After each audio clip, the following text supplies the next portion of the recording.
aulas, de novo, para a gente não esquecer. Tá bom. Ok, então, pessoal, boa noite. Então tá, hoje a gente tem um tema de aula que é um tema, assim, às vezes pode ser considerado um pouco pesado, mas ele é bem importante, tá? Porque a gente vai falar sobre assédio moral e sexual no ambiente de trabalho. E é bem importante, assim, para a área de gestão de pessoas como um todo, né? Antes de começar a falar sobre esse tema, eu quero falar um pouquinho do nosso cronograma de aulas, né? Eu acho que eu já atualizei ali. Ah, eu acho que ainda não atualizou, né? Atualizou sim. Então, vamos lá. No dia, a gente teria o dia 8 de novembro como período destinado à elaboração do trabalho final. Na verdade, 8 e 9 de novembro, tá? Porque dia 9 está registrado como aula para vocês em função da quantidade de feriados. Em função de um novo feriado, que é o dia 1º, semana que vem, porque eles anteciparam, não, postergaram o dia do servidor público e decretaram feriado dia 1º. Então, vocês terão o dia 1º sem aula, mas esse dia é para vocês usarem para construir a política de gestão de pessoas que vocês precisam apresentar, tá? Aí o ruim é que não vai ter mais nenhuma outra aula, então vai ficar o dia 1 e o dia 9, porque no dia 8 a gente vai ter prova, né? Então, dia 1 e dia 9 vai ser o período que vocês vão ter para montar a política de gestão de pessoas. Eu vou aproveitar e vou abrir o tópico para vocês lá no. Porque tem todas as fases que precisa lá no Moodle, tá? Aqui, ó, exibir tópico. Daí vocês vão poder ver, tá? Que é o período destinado à elaboração do trabalho final, e vou abrir também o da prova. A prova presencial, então, é presencial e vai ser no dia 8 de novembro, tá? Então, a prova é 8 de novembro presencial e vocês terão, então, como dias, que daí é ruim, né, porque não teria aula, mas vai ter que ser, não tem outro, 1º de novembro e 9 de novembro para atividade extra. Depois, dia 15, tem um feriado, tá? 15 de novembro. E no dia 22, a gente vai ter uma palestra, tá? Ai, a Luísa botou já aqui, né? Eu vou colocar 0,5 na avaliação final de quem participar da palestra, porque aí vocês já vão, que é a palestra final do Aulas Abertas, mas porque aí eu ajudo um pouco as notas que costumam variar muito nas provas das disciplinas, né, em função do nível, assim, que precisa. Aí, no dia 29, a gente vai ter a apresentação da política de gestão de pessoas, de novembro. Ficou agendado via Meet, inclusive, né? Aí, dia 22 fica a entrega das provas e a palestra, e no dia 29, a apresentação, tá? Tranquilo para vocês? Anotadinho?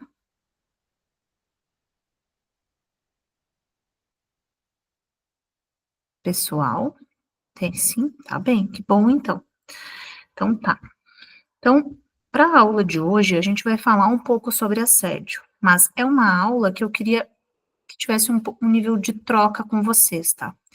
Tem ali no Moodle, uma palestra, que eu acho que foi do Aulas Abertas, inclusive, sobre o tema do ano passado.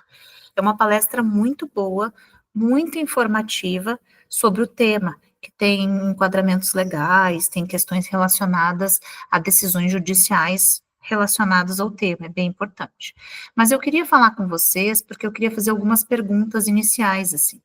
Se vocês, no ambiente de trabalho ou no ambiente escolar, já passaram ou acham que passaram por situações de assédio moral e sexual, e se sim, como é que foi? Porque aí depois, primeiro a gente vai falar sobre isso, né? E aí depois eu vou descrever um pouco sobre o que é isso, para vocês também entenderem. Então eu queria perguntar para vocês, se algum de vocês já sente confortável, né, de falar, enfim, se vocês já passaram por situações que vocês consideraram que foi de assédio, seja de assédio moral, de assédio sexual, e como é que foram, né, como é que foi esse momento? Alguém? Eu duvido que ninguém, assim, porque assédio é uma situação que geralmente as pessoas passam, elas acontecem, assim, ao longo da vida das pessoas. Mas aí eu gostaria de ver de vocês, se vocês acham que em algum momento vocês já passaram por esse tipo, ou se vocês conhecem alguém que passou por essa situação e como é que foi essa situação. Vai lá, pessoal, vamos.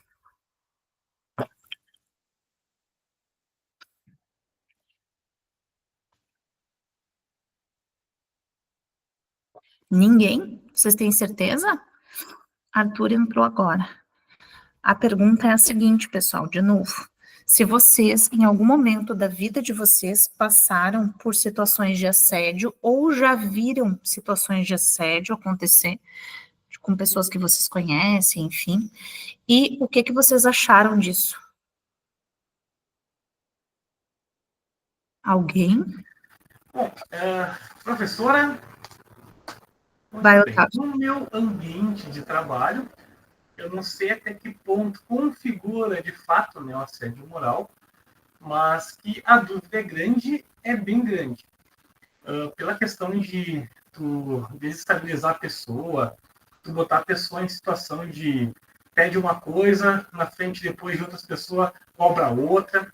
É aquele tipo, vai lá e responde ele, mas tu não dá informação para a pessoa quebrar a cara. Isso acontece meio geral. Geralmente é visto como falta de organização por parte de quem pede, mas a gente está chegando num ponto de que é impossível dizer que é falta de organização. Está chegando num ponto de que acontece sempre no mesmo jeito, na mesma rotina, já tem um modo operante. Então, tem bem mais pessoas que acontece o mesmo tipo de situação. Então, hoje, essa questão de começar a falar sobre assédio moral lá no ambiente que eu trabalho, ela está bem pesada, ao ponto de entrar em contato com a assessoria jurídica lá do pessoal do sindicato e tal, para orientação, para começar a registrar o tipo de situação. Então, acontece bastante. Claro que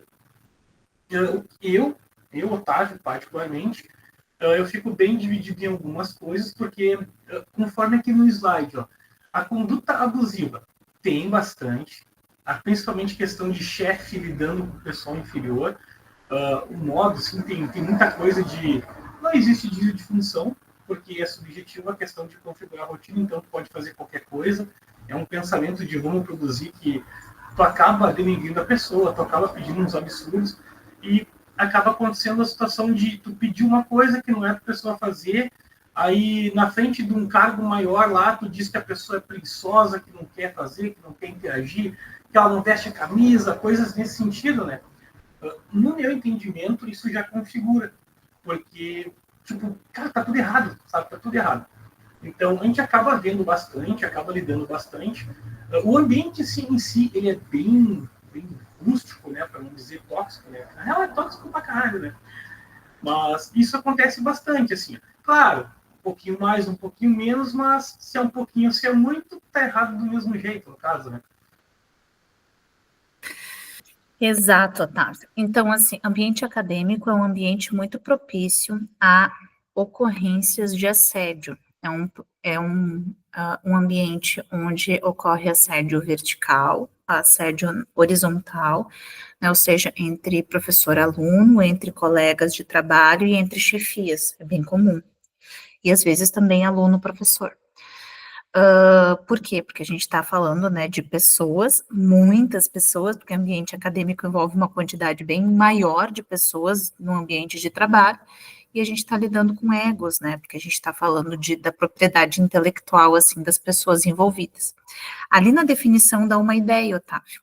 Qualquer conduta abusiva, que seja gesto, palavra, comportamento ou atitude que atente por sua repetição ou sistematização contra a dignidade ou integridade psíquica ou física de uma pessoa, ameaçando seu emprego ou degradando o clima de trabalho.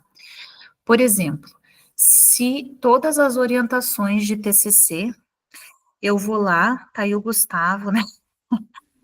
E eu vou lá e falo, Gustavo, você é um incompetente, você não sabe escrever, ppp, ppp. todas as vezes eu fizer isso, em todas as orientações, eu estou praticando assédio contra o Gustavo. Eu não posso ter um comportamento assediador, porque esse comportamento vai impactar em um estresse mental para o Gustavo, que não vai conseguir trabalhar, não vai conseguir fazer o trabalho dele, e eu vou estar atentando contra o quê? A integridade psíquica dele, né? Também pode ser integridade física, o que seria mais grave, no caso de eu bater no Gustavo, em todas as orientações de TCC, né? Ou na Laura, ou qualquer aluno. Então, assim, aí teria 2 crimes, tá? Agressão é um crime e assédio. Assédio, ele é complexo, Otávio, inclusive para o legislador, porque o assédio, ele tem muito mais a ver com a pessoa que está recebendo essa carga psíquica do que é que está falando. Vou explicar, elas são iguais. A forma com que eu me dirijo para o Gustavo, para a Lívia ou para a Milene, elas podem receber de uma forma tranquila. Eu falar assim, ai, olha, vocês não têm ideia, vocês não estão sabendo escrever, vocês não sabem fazer direito, pé. Eu posso falar assim. E aí, o Gustavo vai, beleza, beleza. A Milene também.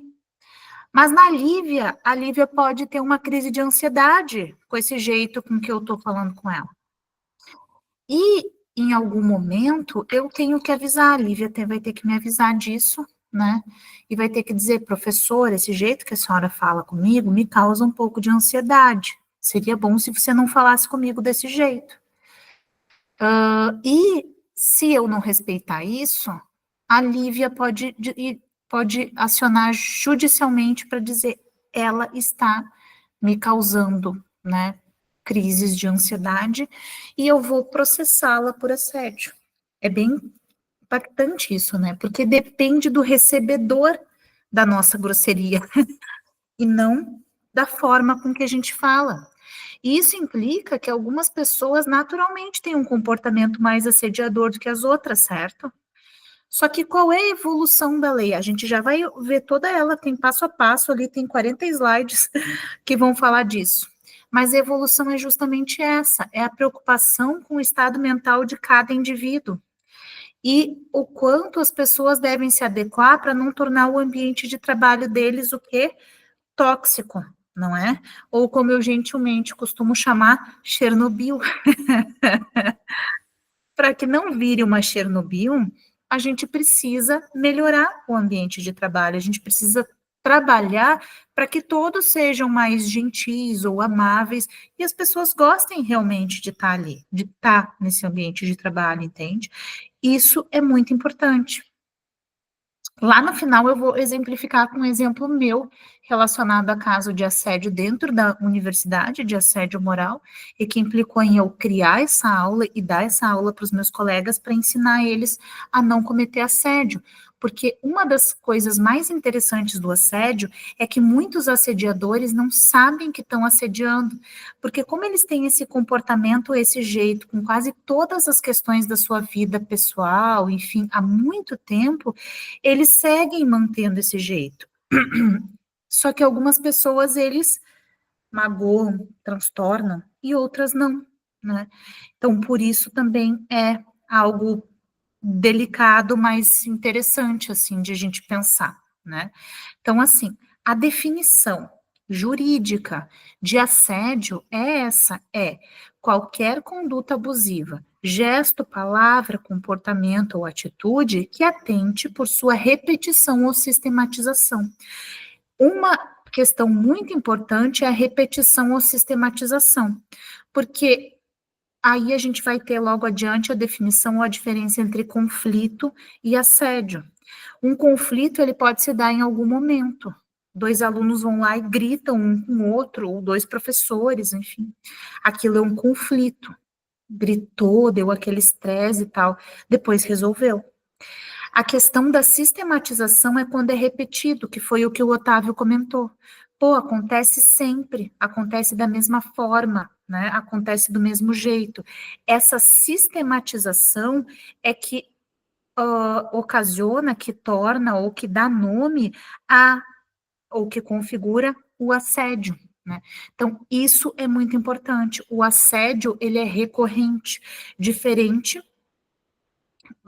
do conflito, porque o conflito, ele é pontual, é um momento pontual, onde as pessoas se elevam, e aí brigam e gritam, e o assédio, ele é alguma questão mais recorrente.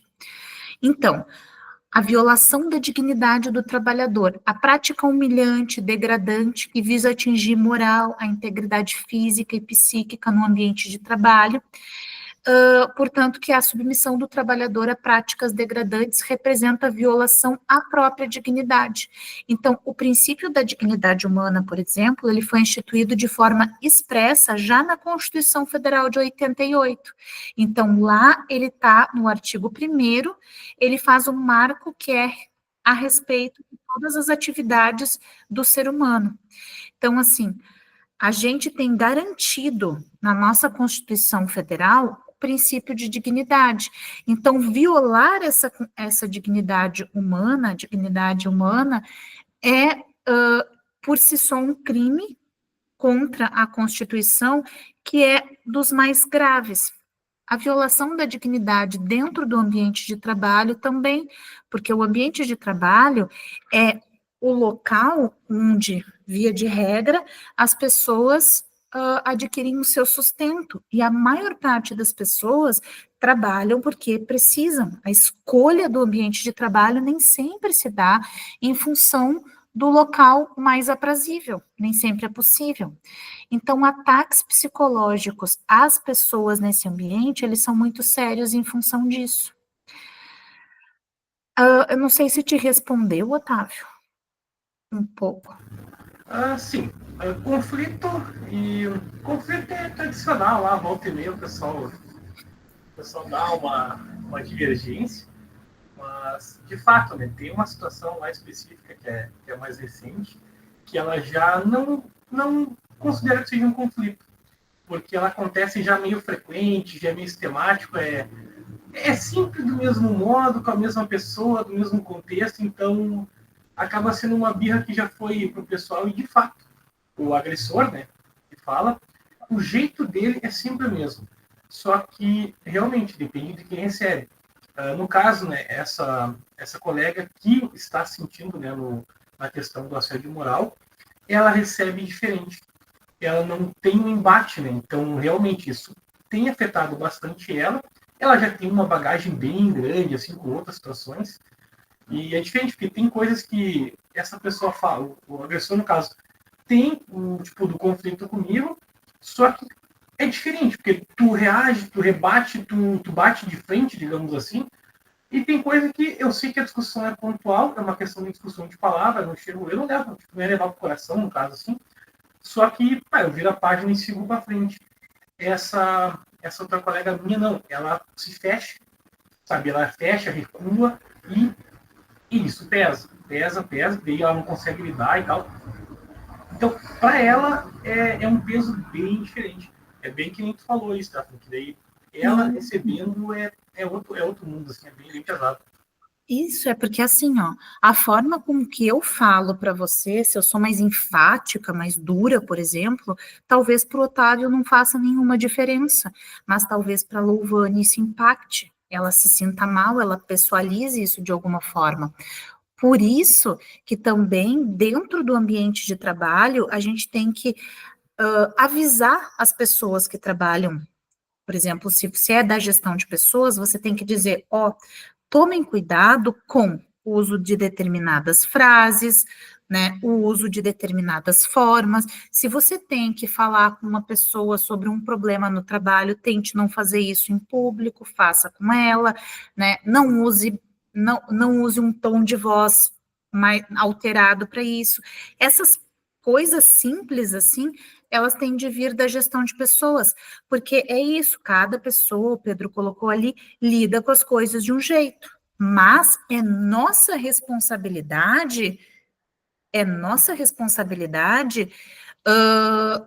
cuidar a forma com que a gente faz isso, né? Porque nem todas as pessoas têm uma habilidade de olhar e dizer, ok, então eu vou conversar com fulano e vou dizer que este comportamento é assediador e eu não gostaria mais que ela tivesse comigo.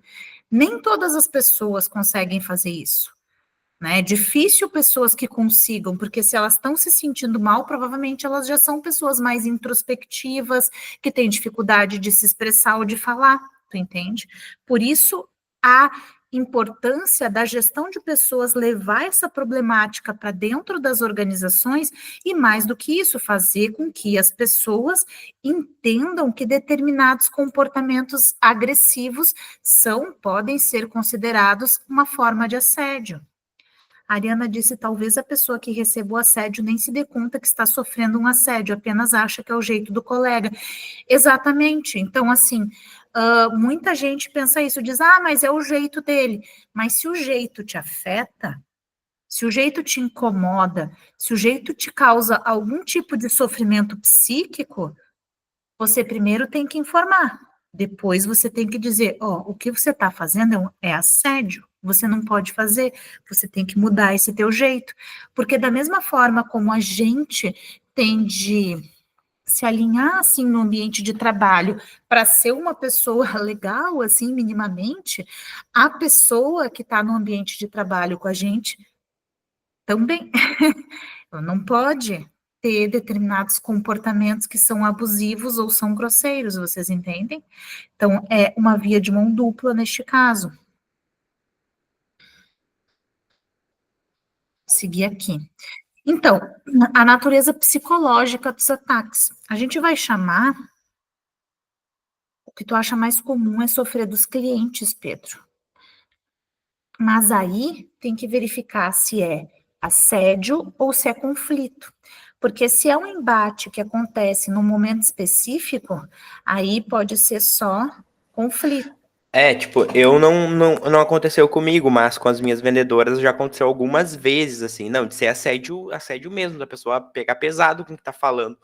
E às vezes, como é cliente, a gente não sabe muito como se portar, né? Assédio não tem a ver com o teor das palavras, tem a ver com a constância. Assédio tem que acontecer em um determinado período, meses. Essa é a diferença, tá? Deixa eu te dar um exemplo. Por exemplo, um cliente que já pega uma intimidade com a gente, que são pessoas mais velhas aí, passam ali no atendimento e falam uma coisa, tipo, específica para a pessoa que a pessoa não gosta, mas ela não se sente confortável para chegar na pessoa e falar. Tinha um caso específico que daí eu cheguei na pessoa e, tipo, chamei para um lado e falei assim, ela fica desconfortável com esse tipo de brincadeira.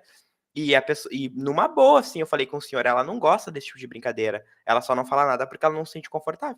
E a pessoa ficou furiosa comigo, ficou furiosa. Era o meu gestor antigo, ele foi reclamar de mim pro meu gestor. O meu gestor daí eu já tava a par da situação, né? Mas aí ele parou de frequentar também. Aí tu tá falando de comportamentos do tipo de jeito de falar que tem a ver com assédio sexual também? De certa forma, sim, mas de brincadeira na cabeça da pessoa. Mas para quem tava recebendo, não é brincadeira. Não, mas é isso. Aí, bem importante ver assim, aqui vai falar só já da natureza psicológica dos ataques, né? Que vai dizer assim, que a forma de agir do perverso é desestabilizando e explorando psicologicamente a vítima através da dominação de métodos como recusar a comunicação, por exemplo. Então, uma das formas é a seguinte, às vezes a pessoa simplesmente para de falar contigo e te ignora no ambiente de trabalho, isso também é assédio.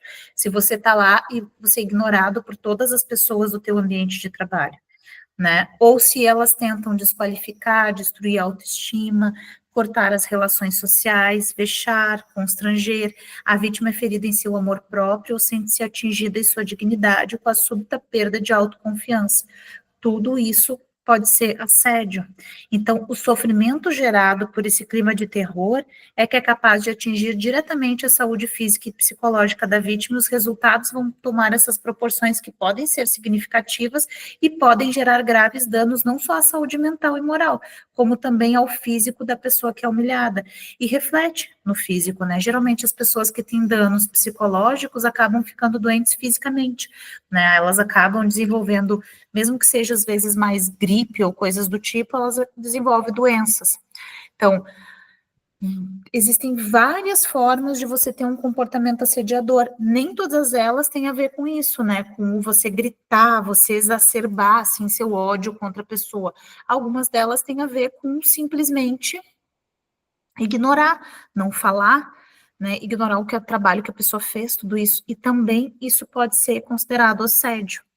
A Camila escreve, é bem difícil essa questão, porque geralmente quem sofre já não está se sentindo bem, não tem abertura para falar, e a pessoa se frustra e acaba que se fecha. Exato, Camila, exatamente, mas assim, ninguém precisa ou ninguém pode adoecer no ambiente de trabalho. Se você não consegue ter abertura com ninguém, né, às vezes não precisa falar com um colega, mas falar com outro colega, com o supervisor, com o gerente, com o dono da empresa. E se isso não adiantar, não mudar nada, aí você tem que procurar os teus direitos legais, né? Que é procurar a justiça para tentar enquadrar e tentar ter esse resgate daquilo que foi perdido em função dos danos psicológicos causados pelo assédio. Né? Então, eu acho que é uma forma, assim, de você pensar que pode se proteger.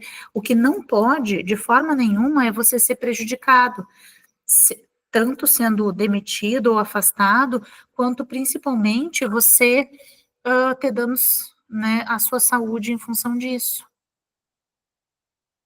O quesito da reiteração. Para que se possa falar de assédio, é fundamental o quesito da reiteração. Então, a violência psicológica, ela tem que ser regular, sistemática e durar no tempo. Ela não é algo esporádico, que acontece de vez em quando.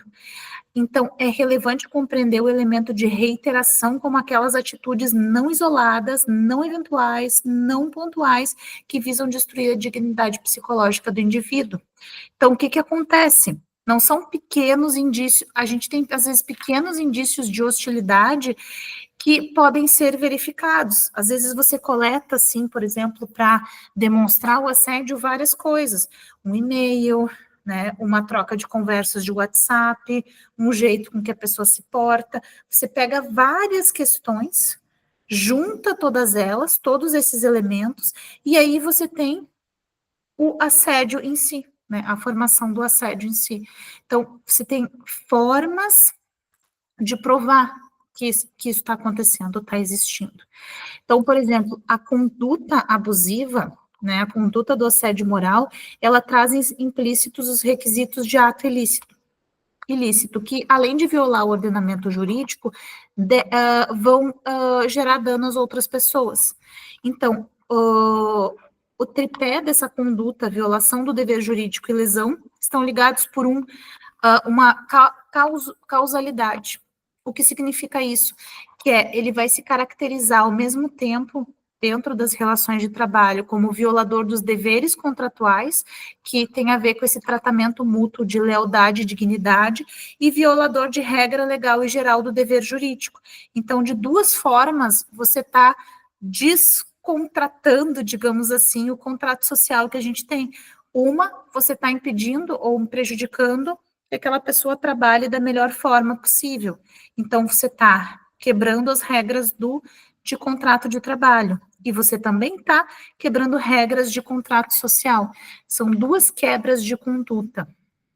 Uma outra questão importante, e que daí é muito difícil de provar, é a intencionalidade do ato. Mas sobre isso é importante até eu esclarecer para vocês que a intencionalidade, ela já não tem sido uma prerrogativa para as pessoas que processam outros por assédio, porque é muito difícil provar a intenção dos atos, né? Eu falei ou eu fiz, ninguém vai dizer que tinha intenção, mas você pode, claro, ter formas para deixar claro que havia uma intenção, né? Então, assim, o ato, quando você fala de intencionalidade do ato, é porque a gente diz que a pessoa tinha a intenção de prejudicar. Para fazer isso, é importante que hajam motivos, por exemplo, né? Seja porque é chefe, e aí, porque assim, a intencionalidade pode ser dizer o seguinte: ele me prejudicou porque sabia que eu podia pegar o cargo dele. Aí, se você tem provas para isso, você está dando a o motivo da intencionalidade. É isso que eu quero dizer. Os elementos nem sempre são a obviedade do ato. Eles, às vezes, são um apanhado de informações que dão essa carga, né, de intenção, ou seja, a gente mostra que houve uma intenção de prejudicar o indivíduo. Outro elemento é a finalidade de exclusão.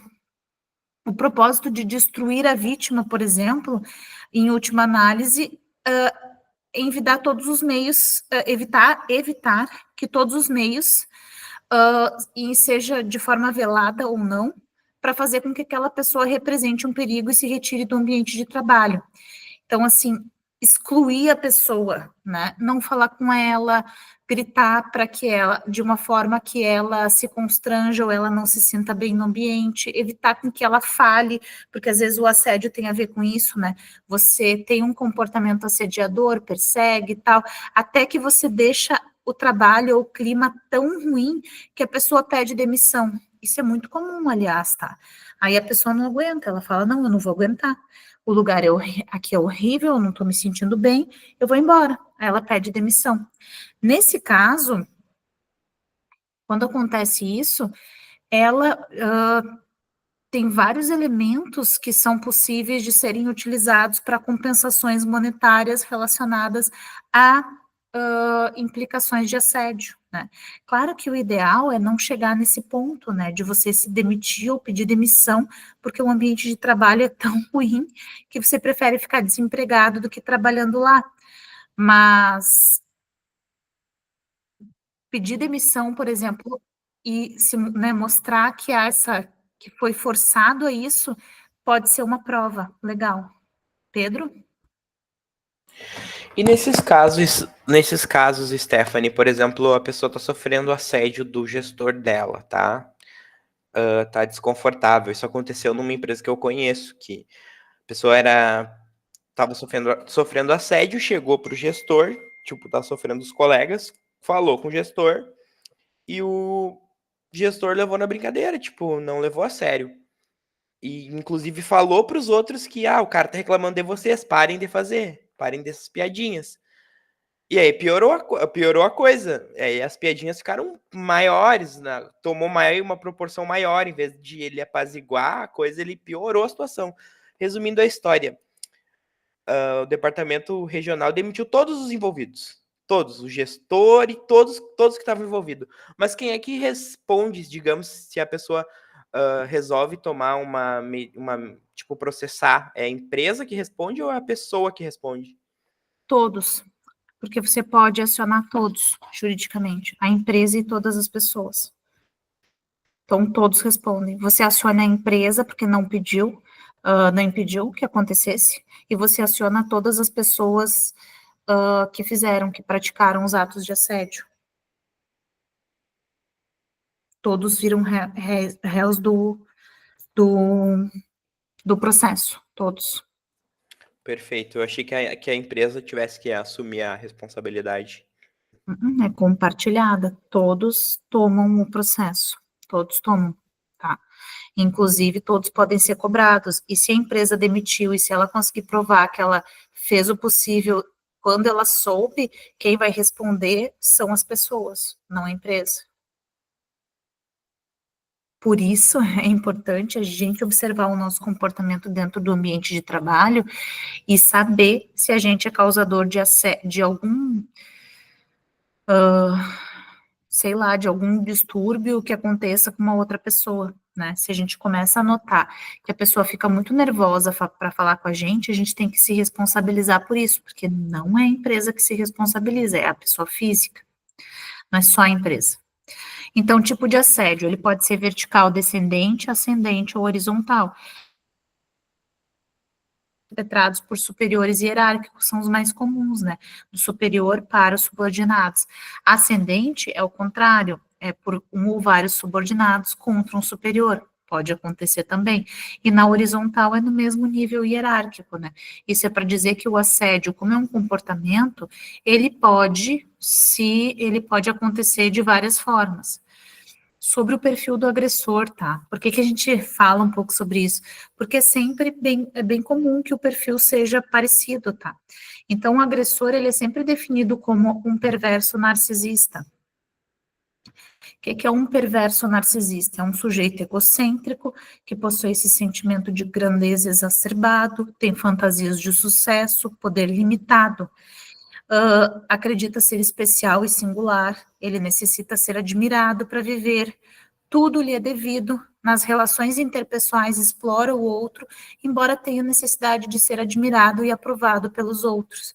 Não tem a menor empatia pelos demais, muitas vezes é movido pela inveja que sente pelos outros, seja por estes possuírem coisas que o perverso não tem, seja simplesmente por saberem extrair prazer de suas próprias vidas.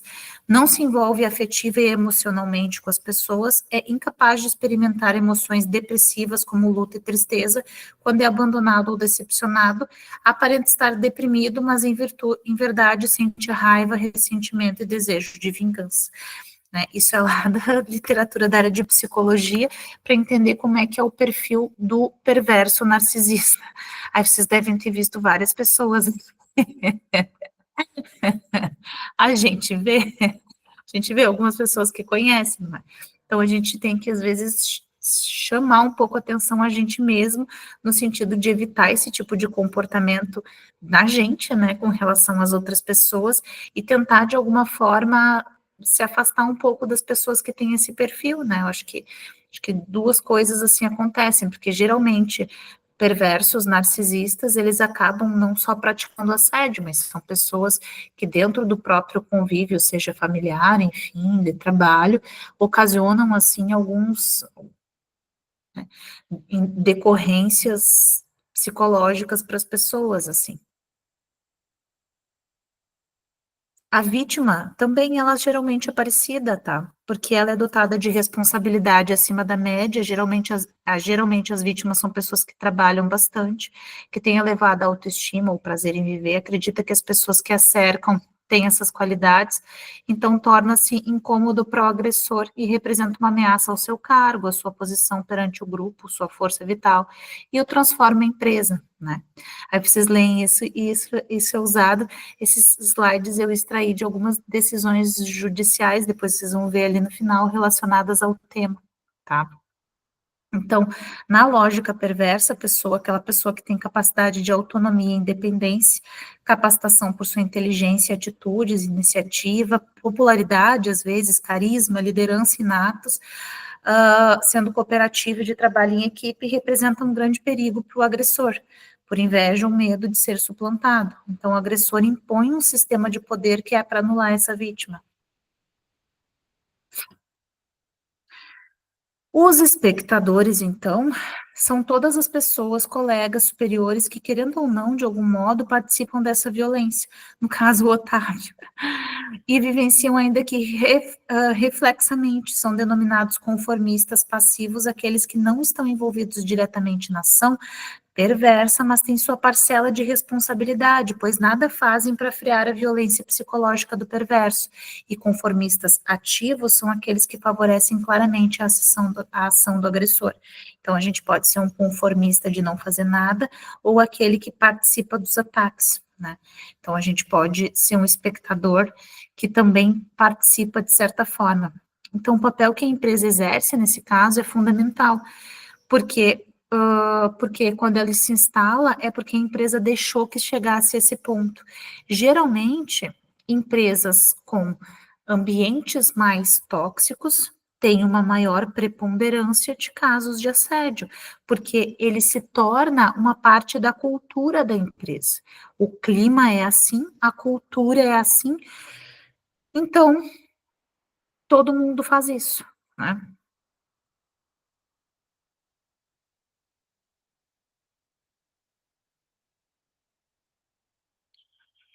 Estresse. Então, o que não caracteriza assédio, para a gente entender? Estresse, embora seja bem ruim, ele não caracteriza sempre assédio. Porque estresse, de várias formas, ela pode acontecer das condições de trabalho, da pressão, né? Às vezes relacionado a aumentar a eficácia, então, metas, trabalhar com metas, com horários, né? Então, no estresse detonado pelo processo de assédio moral, que é diferente, o alvo é o indivíduo, com interesse mais ou menos consciente de prejudicá-lo. Então, o alvo não é realmente o trabalho ou noções de trabalho, embora às vezes ele possa ser utilizado para causar assédio, mas o alvo é o indivíduo. Tá? Então, situações de estresse ou momentos de estresse nem sempre podem caracterizar assédio, mas provavelmente indivíduos que são assediados são mais estressados no ambiente de trabalho.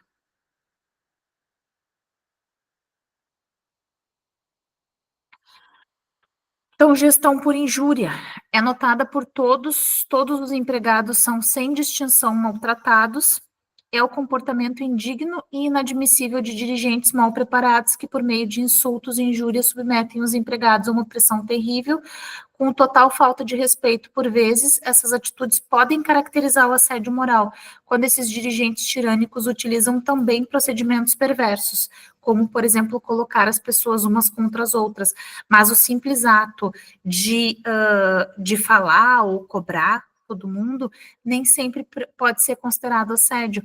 Por isso essas questões são complicadas. Agressões pontuais também não, que daí é a questão do conflito, né? A agressão pontual, que é um ato específico de violência, uma gritaria de um dia, alguma coisa que aconteceu pontual, nem sempre é caracterizada assédio, né? O assédio precisa do componente da reiteração. Então, a agressão pontual, ela é um conflito. Agora, lembrando que o principal é como as pessoas se sentem com relação o comportamento das outras pessoas. Por isso, a dificuldade bem grande de a gente falar, assim, sobre o tema. Então, más condições de trabalho, como espaço ruim, iluminação ruim, também não constituem um ato de assédio em si, a não ser que somente um empregado seja alvo dessas condições. Só uma pessoa é colocado lá numa salinha insalubre para trabalhar. Aí, isso pode ser um dos elementos, que geralmente são vários, para configurar assédio, tá? Mas não significa que seja ele, por si só, um comprovante de assédio dentro do ambiente de trabalho. Imposições profissionais advindas de decisões legítimas. Então, as imposições profissionais que dizem respeito à organização do trabalho não consistem em assédio moral. Então, transferência, mudança de função prevista no contrato de trabalho, críticas construtivas, avaliações de trabalho, elas não constituem assédio. Então, acontecer isso, né? Ah, você foi transferido, papapá. Por si só eles não constituem assédio, a não ser que eles estejam juntos de várias outras questões que aí sim, elas todas configuram assédio, porque são várias questões que mostram, né, que o assédio está acontecendo. Então, vai um pouco por aí.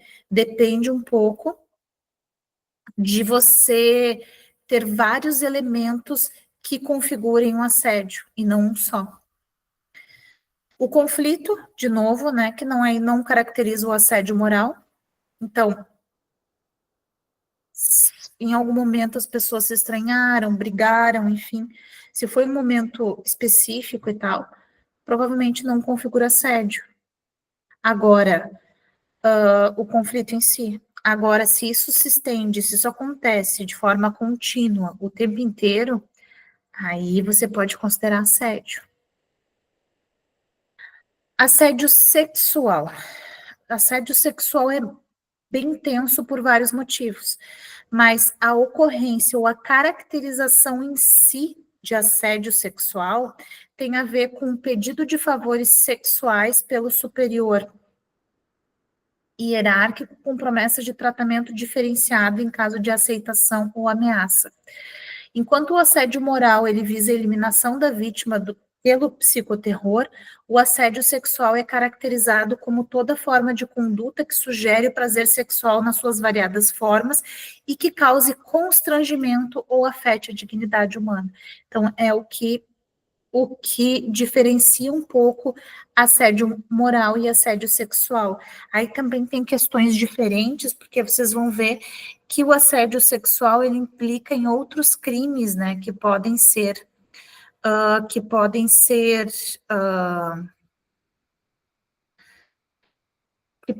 você pode inserir, a pessoa que pratica, que ela pode ser culpada, tá? Porque daí assédio sexual tem uma ampla gama de crimes que tem a ver com isso, tá?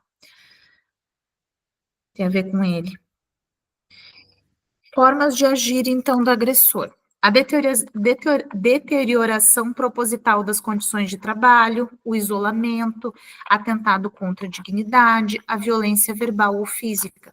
São formas de agir de alguém que está sendo, né, que está tentando agredir uma outra pessoa, mentalmente, né, ou fisicamente. E a gente tem aqui questões jurídicas, que é os artigos ou os dispositivos jurídicos que falam sobre dignidade humana, sobre a ordem jurídica do trabalho, sobre né, aquilo que é usado pelos juristas nas acusações de assédio.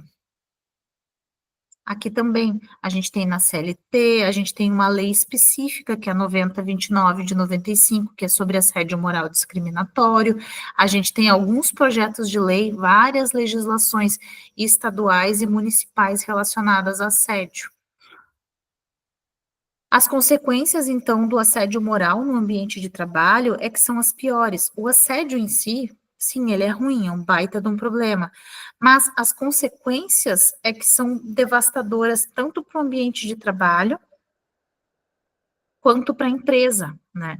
Então, assim, é uma questão bem delicada, assim, de trabalhar e muito importante de ser, na verdade, ela é obrigatória, tá?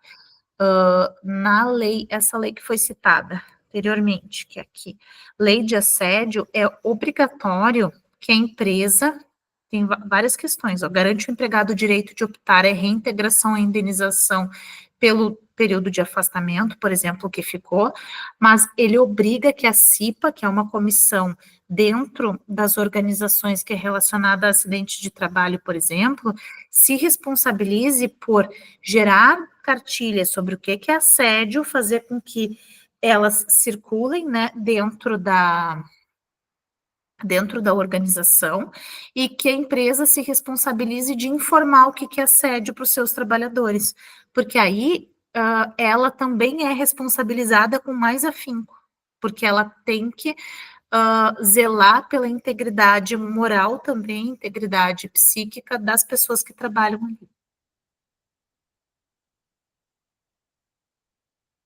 Aqui. Consequências, então, é isso, do assédio moral no ambiente de trabalho. Os efeitos sobre um ambiente de trabalho, a gente tem vários efeitos.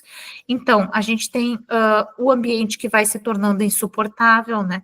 Então, a pessoa já não gosta de trabalhar, é um ambiente pesado, difícil, né? As pessoas não querem ir ou querem sair logo, não ficam no ambiente, né? Ficam o menos possível, assim, elas se afastam do trabalho. A humilhação, então, repetida e prolongada constitui um risco invisível, porém concreto, nas relações de trabalho e na saúde dos trabalhadores. Então, se tornou prática costumeira nas empresas onde há menosprezo e indiferença pelo sofrimento dos trabalhadores, que, mesmo adoecidos, continuam a trabalhar. Revela uma das mais poderosas formas de violência sutil nas relações organizacionais, porque as pessoas, às vezes, têm como consequência, né, o próprio dano mental causado, mas elas seguem trabalhando porque elas precisam, né? E é um risco que as empresas acabam não percebendo, porque as pessoas estão lá, elas estão recebendo esse assédio, o comportamento assediador, mas elas aguentam porque elas são obrigadas, elas estão num ambiente que elas não têm fuga, né? Elas são obrigadas a ficar, precisam trabalhar. Então, a caracterização da justa causa, o empregado tem por obrigação cumprir as ordens determinadas pelo empregador em decorrência do contrato de trabalho, e essa obrigação decorre do requisito de dependência, então tem que ser tratado pela doutrina e pela jurisprudência, a expressão subordinação. A consequência do empregado ser o agressor vai romper isso. Então, se você é agressor, você pode ser demitido por justa causa. Por quê? Porque você está rompendo com o contrato de trabalho, né? Porque você está rompendo com, porque você está lidando com outras pessoas e impedindo que elas se sintam bem, que, né, cumpram com preceitos básicos que é a dignidade da pessoa humana. Então, é uma das formas previstas, que está aqui, o artigo 428, a linha B ou J, do CLT. Então, o agressor pode ser demitido por justa causa. A despedida indireta, então a CLT prevê hipóteses nas quais o empregado pode exercer o direito de resistência através da despedida indireta e pleitear a indenização, tal como quando despedido injustamente. Então, o assédio moral pode se desenvolver numa cruel combinação de todas as hipóteses que justificam a despedida indireta pelo empregado. O que é a despedida indireta? Que ele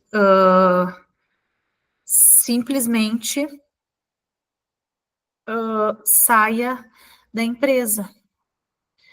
Vocês já tiveram casos, essa é uma pergunta para vocês, de vocês saírem de um lugar de trabalho porque vocês não aguentavam mais trabalhar em função do clima, ou de pessoas que vocês viram que aconteceu isso, e essas pessoas buscaram, de alguma forma, os seus direitos, enfim, não? Buscaram?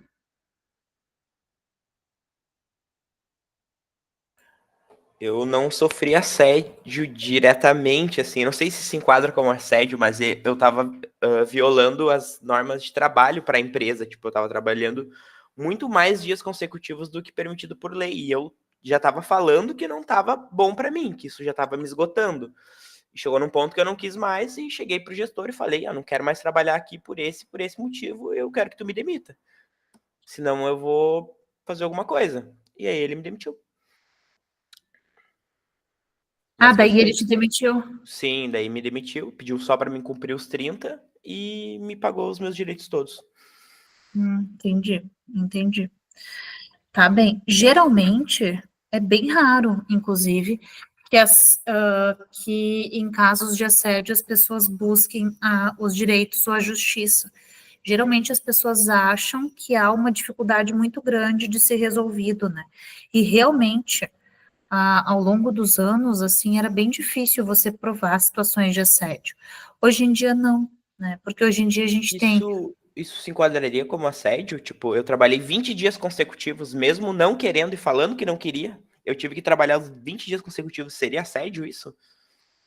Não sei dizer, porque tem a ver com pressão para fazer atividades, né? Porque o assédio, claro, tem a implicação do custo psicológico para ti. Se você se sentia estressado, exacerbado e que estava passando dos limites, pode configurar. Mas aí tem mais questões envolvidas, que é o tempo, por exemplo, 20 dias, eu acho que seria pouco para a jurisprudência para provar o assédio, teriam que ser mais tempos, assim, mais períodos, e outras ferramentas também, que não só o trabalho em si, ou a carga de trabalho, mas talvez o ambiente, a forma com que te peçam, né? Tem vários elementos. O assédio, ele acontece por um pupurri, assim, de elementos que te fazem...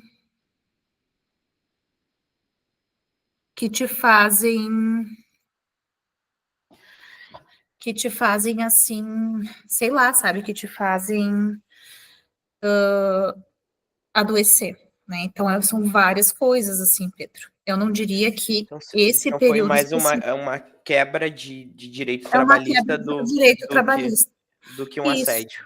isso, exatamente. Se você ficasse ali por um tempão e ele gritasse com você, ele sei lá, sabe, várias coisas acontecessem assim, e isso te adoecesse mentalmente, aí você podia juntar tudo isso também para falar de assédio, porque assédio, vejam como é complexo, é um monte de coisas, assim, não é uma coisa específica, né, é um monte de coisas que acontecem assim. Não sei se mais alguém. Não? Então, consequências para a empresa. Então, o custo do absenteísmo, não é? Então, a tendência é que a vítima passe a faltar, né? Então, normalmente, quem sofre assédio começa a inserir mais atestado, faltar sem motivo, né? Então, assim, são questões de dar um jeito de não ir trabalhar, né? E isso tem a ver com assédio. A queda da produtividade também, né? Então, a pessoa trabalha menos, porque está mais estressada, não consegue se concentrar. Rotatividade também é um problema, né? Porque há muitos desligamentos e muitas transferências. As pessoas não querem trabalhar naquele ambiente, elas querem ir embora, elas querem ir para outro lugar. Então, você tem custos associados dentro da empresa que às vezes são bem altos. No geral, assim, na maior parte dos casos, eles são bem altos, né? Porque você está lidando com pessoas que cumprem funções que importam para a tua empresa e você está perdendo elas em função do próprio ambiente. Daí você tem a questão da responsabilidade civil também, que está ali, né, nos termos do 927 do Código Civil. Então, ele vai responder por isso, há um custo também associado, e tem o dano moral e material, né? Então, o efeito jurídico do assédio moral é a possibilidade de gerar a reparação de danos materiais pelos gravames de ordem econômica, tais como perda de emprego, despesas com tratamento médico e psicológico e danos morais por violação à honra, à boa fama, à autoestima e à saúde psíquica e física da vítima. Ou seja, o assédio, ele vai gerar custos também, porque a empresa tem que ressarcir aquele trabalhador pelos danos causados em função do assédio que ocorreu dentro do ambiente de trabalho.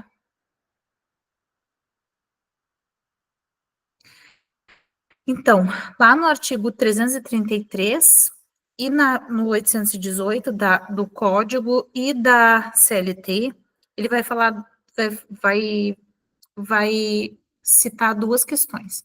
Então, para vencer essa questão, a parte não basta ter razão, ela tem que provar os fatos afirmados. Então, o juiz ele vai fazer um raciocínio lógico, levando em conta os fatos narrados pelas partes, testemunhas e as provas e documentos orais. Ou seja, para mostrar que isso aconteceu, você pode ter várias formas. Então, você tem, às vezes, o WhatsApp de grupos, você tem sei lá, número de ligações feitas, você tem questões que aconteceram dentro da empresa, né? Você tem e-mails trocados, você tem até meme, né? Que é feito pela pessoa. Então, assim, para a pessoa, você tem várias ocorrências, várias formas, questões que podem acontecer e que vão indicar, então, que esse assédio está acontecendo. O ônus da prova, ele é de quem está sofrendo assédio, então quem está sofrendo tem que coletar tudo isso, tem que juntar em um documento e enviar à justiça para dizer que está sofrendo assédio e a partir daí, então, pedir o ressarcimento aos danos materiais causados, né, porque a justiça faz disso, né, ela pega os danos morais relacionados a alguma coisa que as pessoas te fizeram e transforma, faz um cálculo de qual é o custo para você disso, e aí você vai receber uma indenização. Então, questões relacionadas à prevenção, né? De que como é que a gente previne ou combate o assédio moral. A gente passa por aspectos como educação, por exemplo. Então, educar por meio de campanhas, pelos órgãos públicos, por organizações não governamentais. Isso é muito importante. Por quê? Porque é importante as pessoas no ambiente de trabalho saberem o que é assédio. Às vezes, alguém falou isso antes, né? Às vezes a pessoa que pratica assédio, ela nem sabe que aquilo é um comportamento assediador. No momento em que ela tem lá uma palestra, né, uma oficina, alguma coisa, tem alguém que está explicando para ela que aquilo é assédio e é um comportamento que ela não deve ter, talvez a partir dali ela mude, né? Ela encare de uma outra forma, ela tem atitudes diferentes com as pessoas dentro do ambiente de trabalho dela. Então, educar é muito importante e fiscalizar também é muito importante, que é você está ciente, né, dentro do teu ambiente de trabalho de como é que as pessoas se sentem. Então, assim, às vezes há um psicólogo que atende as pessoas, né, que faz rodadas de conversa. Às vezes há outras formas, às vezes há formulários de denúncia contra assédio, que aí se vão se acumulando no nome de uma pessoa dentro do ambiente de trabalho, e indicam que aquela pessoa pode ser considerado um assediador no ambiente de trabalho. Então, existem formas, né, de lidar com isso, várias formas. Educação é a principal. Primeiro é importante a gente entender que está passando pelo assédio e entender quando está assediando. Tem alguém, por exemplo, não precisa apontar, mas que vocês viram assim, vocês olharam os comportamentos de assédio e pensaram, bah, eu acho que em determinado momento eu sofri assédio ou eu fui assediador. Vocês chegaram a fazer essa reflexão? Não? Façam também essa reflexão de que talvez em alguns momentos vocês tenham tido comportamentos um pouco assediadores com relação às pessoas, de maneira pontual ou às vezes de maneira sistemática. Então, a aplicação de um regulamento nas empresas. Definindo o que é assédio, então, vedando sua prática e criando procedimento de apuração sigilosa e segura sobre as denúncias referentes ao assunto, mediante tratamento sério da questão frente ao assédio. Então, a gente vai ter regulamentos dentro da empresa para impedir que o assédio aconteça. Vai ter lá questões relacionadas a canais de denúncia, ouvidorias, né? Além disso, tu tem que prever atendimento especializado, né? Se a negociação coletiva, por exemplo, se tem um órgão que faz negociação coletiva, ele também tem que pensar isso dentro da negociação coletiva, né? De inserir mecanismos para que não aconteça assédio. Então, é necessário intervir na organização do trabalho e cabe ao empregador a responsabilidade, ou seja, o empregador também é responsável por prevenir, para fazer a prevenção dentro do ambiente de trabalho do que é assédio, de como é que o assédio pode acontecer. Bom, a gente tem o papel da mídia e do Estado. Espera-se da mídia a divulgação responsável dos casos de assédio e das medidas preventivas. Do Estado, aguarda-se, então, uma atuação concreta. Então, o Estado tem que ter uma legislação moderna e condizente para combater as condutas abusivas. Claro, é difícil para o legislador essa função, mas é importante também que ele a cumpra. Homens e mulheres humilhados, esses são aspectos individuais da vítima, não são saudáveis, portanto, é necessário fortalecê-los com terapias de apoio ou outras práticas alternativas que vão proporcionar a essas pessoas que também melhorem sua autoestima. Então, aconselhar a vítima a tomar uma série de medidas para combater a ação do agressor, para compreender as causas do constrangimento, e ela tem que ficar atenta ao que está acontecendo para não entrar no jogo das agressões. Então, a vítima, nesse processo, é preciso que o sentimento de culpa fique de lado, para que a autoestima não seja destruída. Isso possibilita que a vítima haja anotando com detalhes todas as humilhações sofridas, tipo dia, mês, ano, hora, local, setor, nome do agressor. Então, assim, colegas que estavam lá, conteúdo da conversa, o que mais achar necessário. Tipo assim, eu sei que eu estou passando por uma situação de assédio, eu vou processar, então eu vou começar a anotar e vou criar uma planilha dos momentos constrangedores, e aí eu vou me munir de provas para conseguir, então, ter um retorno, né, fazer um processo para receber o dano moral relacionado a isso. Nem todo mundo consegue fazer isso, viu? porque tem um aspecto psicológico aí forte, profundo, que é você ter essa frieza ou essa capacidade de pensar nisso quando você sofre o assédio. Às vezes você só quer esquecer, você não vai anotar quando aconteceu, como aconteceu, de que forma aconteceu, porque você só está nervoso, né? Você vai esperar que aquilo passe, e não vai ficar anotando detalhes para não esquecer nunca.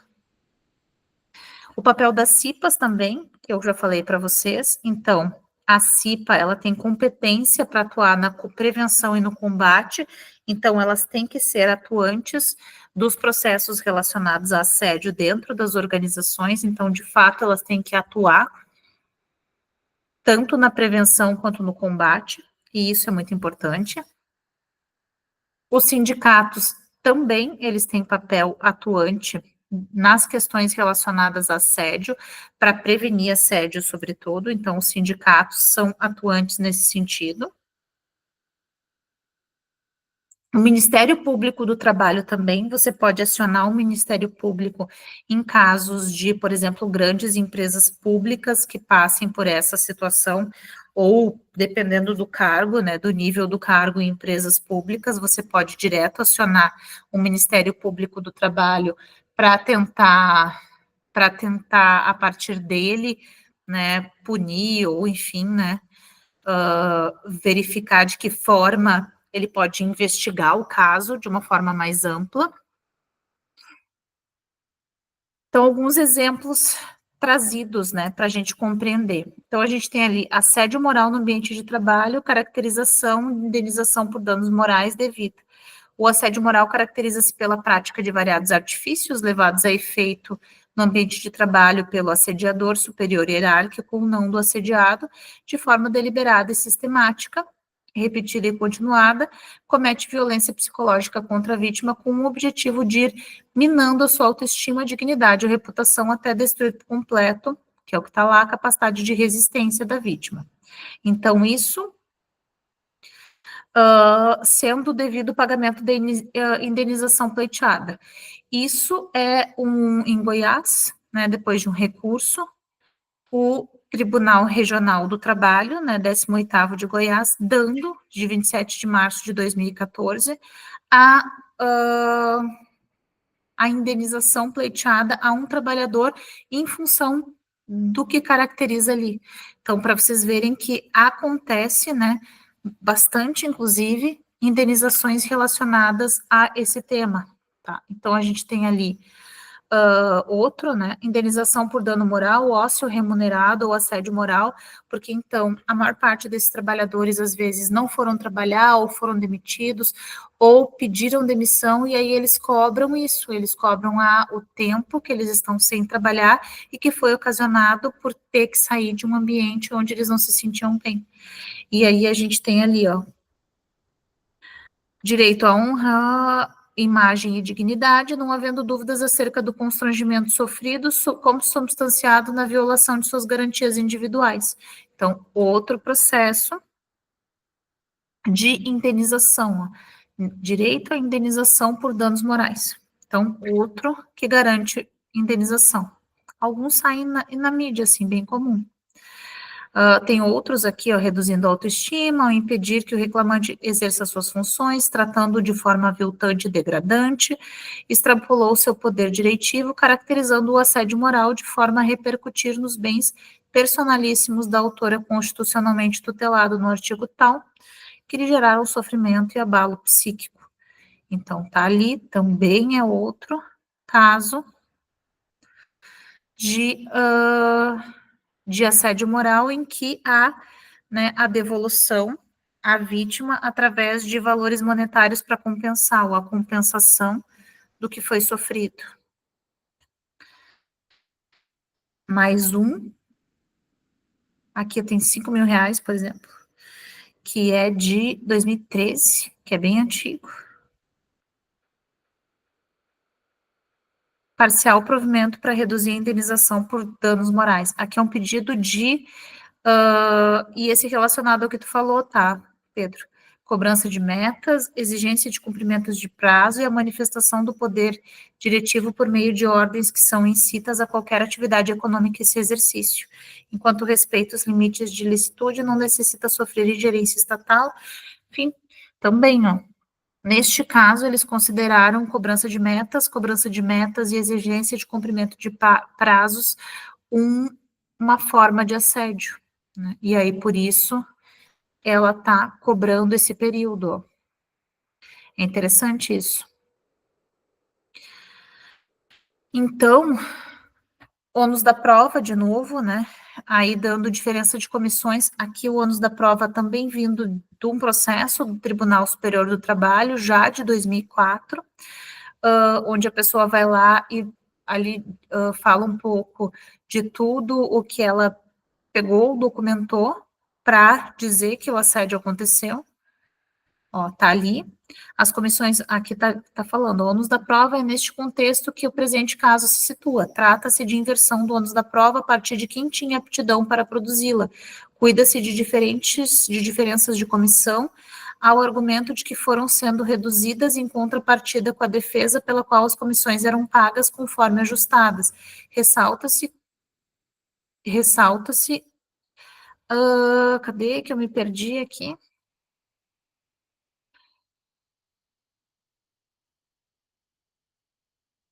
Com a defesa pela qual as comissões eram pagas conforme ajustadas. Ressalta-se o registro no órgão recorrido de que a reclamada não trouxe ao processo controles de venda para aferição das comissões. Não é razoável, ou seja, ela está cobrando, tá, que a comissão dela era reduzida. Não é razoável a conclusão de que, para reclamante possível, a produção de prova, quer oral ou documental, respeita a diminuição do valor ou percentual das comissões. Ao contrário, para a reclamada era razoável de ter os controles de venda que o percentual ou valor ajustado foi devidamente respeitado durante o período. Constata-se que a exigência sobre o ônus da prova, na hipótese, está atrelada não à parte que alega o fato, mas quem tinha aptidão para produzir a prova. Ou seja, o que isso tudo está querendo dizer? Que esse relator obrigou a empresa a provar que ela não estava descontando comissões dessa trabalhadora em função de questões relacionadas a assédio. Se a empresa não conseguiu provar que fez isso, provavelmente ela teve que pagar. Então, essa questão de ônus da prova também pode ser discutida, nem sempre a gente precisa ter todas as provas, mas se a gente tem os atos e se a gente tem a caracterização desses atos, a gente já pode comprovar que a situação aconteceu. E aqui outro caso também, ementa a indenização por dano moral, assédio moral. Para caracterização do assédio moral, devem ser exercidos sobre a vítima perseguição e terrorismo psicológico no intuito de desestabilizá-la, especificamente durante um tempo razoável da execução do contrato, inexistindo evidências no conjunto probatório quanto à prática do ato ilícito pela empregadora, a produção do alegado dano na esfera moral do empregado, capaz de atrair os preceitos legais relativos à responsabilidade civil extracontratual, tá ali. Impôs-se exclusão da condenação ao pagamento de indenização do dano moral. Isso de Novo Hamburgo, de 2014. Então, aqui é um que não foi caracterizado, tá? Não caracterizou assédio. Ó, então, depende do tribunal. Então, importante, assim, acho que o que é importante que fica, assim, dos exemplos é que depende um pouco de quem é que vai julgar, da forma que vai julgar, da quantidade de questões que envolvem, né, o assédio dentro do ambiente de trabalho, quem são as pessoas que vão, você vai levar também para testemunhar as questões relacionadas a assédio. Sob o ponto de vista da gestão de pessoas, o que importa com relação a assédio? O que a gestão de pessoas pode fazer para evitar que o comportamento assediador aconteça? Bom, ela precisa identificar dentro daquela empresa quais são os momentos em que esse comportamento pode acontecer, né? E eles podem acontecer em momentos mais específicos, que é dizendo o que você precisa da pessoa, pedindo trabalho, né? Tudo isso são momentos em que o comportamento assediador ele pode acontecer na empresa. que ela tem que fazer? Ela tem que prever como esses comportamentos podem acontecer e construir formas para que eles não aconteçam, tornando o ambiente de trabalho um pouco mais agradável, um pouco mais salubre. Ele não é tão difícil assim de ser pensado, porque quando você trabalha numa empresa, numa organização, você sabe, né, quais são os momentos em que você está mais suscetível a sofrer assédio, né, onde ele pode acontecer. Então, a gestão de pessoas tem que ter muito claro quais são esses momentos e o que ela vai fazer para minimizar, para minimizar possíveis, não conflitos, mas possíveis sofrimentos psíquicos nas pessoas envolvidas, né? Então, começa pela informação, né, por informar, por ter cartilhas, mas também passa por ter aporte psicológico às pessoas dentro da organização, para que de uma forma elas digam de uma forma mais livre se elas estão sofrendo ou não estão sofrendo o assédio e por que elas estão se sentindo assim. Acho que isso é importante, né? O papel da gestão de pessoas é bem fundamental, assim, uma gestão de pessoas que entenda, né, a gravidade disso, no sentido de estar colaborando para, né, causar danos às pessoas, vai também melhorar, mudar um pouco o próprio ambiente de trabalho. E é claro, quando você está em uma empresa em que o assédio moral, ele é visto como um problema e as pessoas sentem que podem ser demitidas caso sejam assediadoras, elas vão mudar um pouco o próprio comportamento. Se não der nenhuma implicação para elas, formal, assim, jurídica, do dano que elas estão causando, dificilmente elas vão mudar esse comportamento. Elas só vão mudar o comportamento de fato se elas perceberem que há implicações relacionadas a isso, e essas implicações são no bolso delas, jurídicas, elas vão ser demitidas por justa causa, por exemplo, e elas podem, né, assediadores podem. Deixa eu ver, acho que é isso. Vocês têm dúvidas relacionadas a esse tema?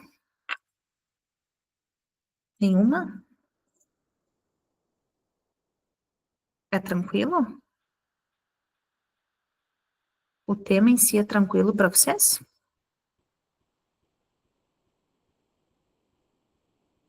Povo? Já tirou as tuas? É um tema bem da área de direito, assim, mas acho que ele é bem importante de trazer para a área de gestão de pessoas, para a gente perceber, assim, as intercorrências disso. Eu diria que a gente, como pessoa humana que atua em ambientes de trabalho, tem sempre que tomar cuidado com o tipo de comportamento que a gente tem, para que a gente não cause dano psicológico às pessoas que trabalham com a gente, né? E eu acho que isso é bem importante, assim, né, de que a gente se dê conta que a forma com que a gente fala, com que a gente age, com que a gente chama as pessoas, o jeito, ele impacta em questões psicológicas para a pessoa que está recebendo isso. E às vezes eles são complexos e podem causar danos muito, muito fortes, assim, nas pessoas. E é importante que a gente tenha isso muito claro para a gente não fazer isso, né? E já começa por aí. Se cada pessoa diminui um pouco isso, já impacta no ambiente de trabalho como um todo. Tá bem? Tranquilo, pessoal?